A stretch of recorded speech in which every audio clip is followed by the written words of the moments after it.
Hello friends, ഇന്നത്തെ recipe ഒരു വെജാണ് കേട്ടോ. പ്രത്യേകിച്ച് ഇലക്കറിയാണ്. വേറൊന്നല്ല, നമ്മുടെ ബീട്രൂട്ടിൻ്റെ ഇലയില്ലേ, അതുകൊണ്ട് ഒരു തോരനാണ് ഞാൻ ഇന്ന് ചെയ്യാൻ പോകുന്നത്. അതൊരു വെറൈറ്റി തോരൻ, നമ്മുടെ കുട്ടികൾക്കും എല്ലാം ഇഷ്ടപ്പെട്ട് കഴിക്കാൻ പറ്റുന്നൊരു തോരനാണ്. അപ്പോൾ എല്ലാവരും ഇത് കണ്ടു നോക്കുക. എന്നിട്ട് തീർച്ചയായിട്ടും ഇനി കിട്ടുമ്പോൾ ട്രൈ ചെയ്യണം കേട്ടോ. ഫ്രണ്ട്സ്, നമ്മൾ നമ്മുടെ ചീര അരിയുന്ന പോലെ അരിഞ്ഞെടുത്ത് ഞാൻ ആദ്യം ഓരോ ഇലകൾ വീതം കഴുകിയെടുത്ത ശേഷമാണ് ഇത് അരിഞ്ഞിട്ട് ഇത് 2-3 പ്രാവശ്യം നന്നായിട്ട് കഴുകിയെടുക്കുക. നോർമൽ ചീര കഴുകുന്ന പോലെ തന്നെ.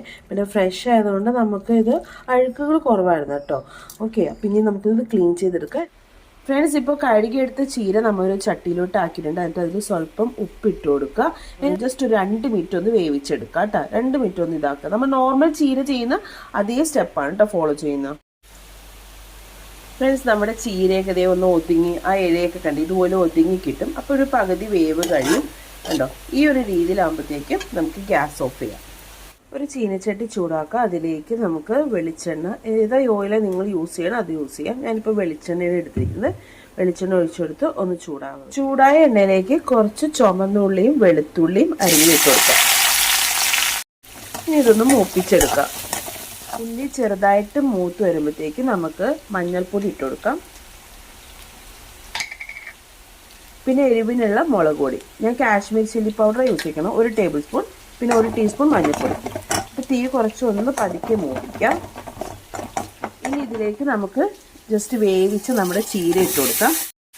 ഇനി എല്ലാം കൂടെ ഒന്ന് മിക്സ് ചെയ്ത് കൊടുക്കാം. ഈ സമയത്ത് നമുക്ക് വേണമെങ്കിൽ ഉപ്പ് ആവശ്യത്തിന് ഇട്ട് കൊടുക്കാം. കുറച്ച് നമ്മൾ നേരത്തെ വേവിച്ചപ്പോൾ ഇട്ടായിരുന്നു, കാരണം നമ്മൾ ഇതിൽ വേറൊരു സംഭവം കൂടെ ആഡ് ചെയ്യുന്നുണ്ട്.